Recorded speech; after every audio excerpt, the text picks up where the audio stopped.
Salut, salut.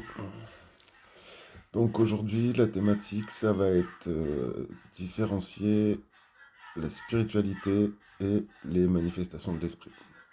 Ok.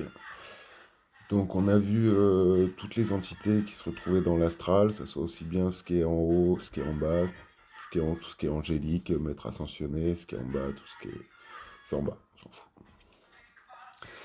Donc tout ça, c'est la spiritualité. D'accord. Donc c'est des pilotes automatiques.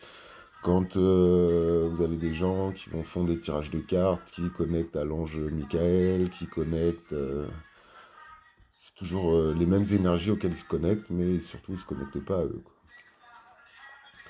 Maintenant, les manifestations de l'esprit, c'est autre chose. Manifestation de l'esprit, c'est ce qu'on est en train de vivre en ce moment. C'est-à-dire, vous êtes dans une situation un peu bloquée, vous êtes dans vos automatismes, justement, et l'esprit, par l'intermédiaire de la vie, hein, c'est une énergie qui vient, qui anime tout ce qui se passe dans la matière, va venir vous guider, vous mettre des situations, des choses, de manière à ce que les choses se passent un petit peu comme lui, il a envie. Parce que l'esprit, il a une vision du jeu qui est totale et absolue. C'est-à-dire que nous, on a une vision subjective, lui, il a une vision complètement objective, et il sait ce qui va être mieux pour nous, mieux pour vous, et il est une partie de vous. De temps en temps, il essaye d'être à l'intérieur de vous, et dès que vous avez une conscience créative, que vous sortez un petit peu de vos réflexes et de vos habitudes, c'est une manifestation de l'esprit. Donc, pour remettre en situation avec ce qu'on vit en ce moment, le Covid, ça pourrait être une manifestation de l'esprit. D'accord? On va voir que les gens qui ont une grosse soif de liberté, qui sont hyper dépendants, qui sont dans les automatismes à mort, eux, ils sont en plein dedans. Et ils se sont tous fait shooter. Les autres sont connectés un petit peu plus à leur esprit, qui ont un petit peu de conscience, ils ont souffert aussi. Mais en eux, il y a une conscience qui fait qu'ils n'acceptent pas ce qu'il y a autour d'eux. Et ils ont un truc à l'intérieur, c'est-à-dire ce positionnement de l'esprit qui leur donne une vision des choses, qui leur admet un certain savoir qui fait qu'ils ne vont pas laisser le monde extérieur influencer sur eux, même au prix de liberté, même au prix d'un certain chantage. D'accord.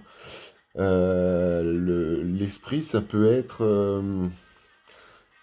une blessure, ça peut être quelque chose dans votre vie, ça peut être un accident qui vous fait changer de travail, ça peut être quelque chose que vous supportez plus parce que dans tous les cas, c'est quelque chose qui va vous guider. Donc l'esprit va se manifester et vous allez essayer de vous amener vers quelque chose qui est plus optimum en vous et vous faire quitter vos automatismes, vos boucles dans lesquelles vous êtes un petit peu enfermé. Ok.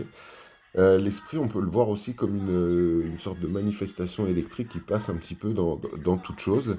Et selon l'impulsion, quand elle va passer en soi, on va la traduire par une émotion, par une prise de conscience, une action, un regard. Ça peut être tout un tas de facteurs. Ok. Donc ça nous fait admettre qu'il y a un plan, le plan matériel dans lequel on est, et il y a d'autres plans. On avait pu le voir déjà sur les entités et tout le reste, qu'il y avait un plan invisible qui était déjà bien présent, c'est-à-dire le plan de l'astral. Et on va se rendre compte qu'il y a un autre plan énergétique. Je vais employer le mot électrique, mais c'est pas très très juste, mais on peut imaginer que si on voyait toute l'électricité dans chaque chose, sans mettre de forme, on pourrait avoir accès à un autre plan déjà. C'est essayer d'avoir une perception. Comme je vous ai dit, ne croyez jamais. Le but, c'est juste de pouvoir prendre conscience un petit peu des choses qui se passent et comment ça se passe et vers quoi on peut aller. Ok.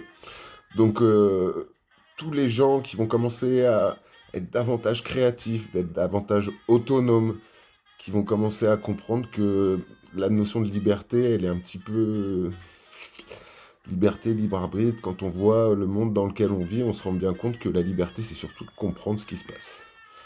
D'accord. La liberté, c'est surtout être en conscience avec ce qui se passe et pouvoir justement garder une certaine centricité face aux événements parce que on a une vision des choses qui nous permet une certaine compréhension. Ok. Donc le but du jeu, bah, c'est toujours pareil, ça va être de développer de la conscience en vous et puis de vous rendre compte qu'il y a possibilité qu'à l'intérieur de vous, il y ait une autre partie qui soit comme un double, qui travaille un petit peu bah, dans l'invisible et que plus on va prendre conscience de lui, plus on va pouvoir bah, faire équipe et puis avoir une vision aussi plus objective. C'est-à-dire qu'avoir une vision que matérielle du monde, bah, c'est quand même très, très, très subjectif.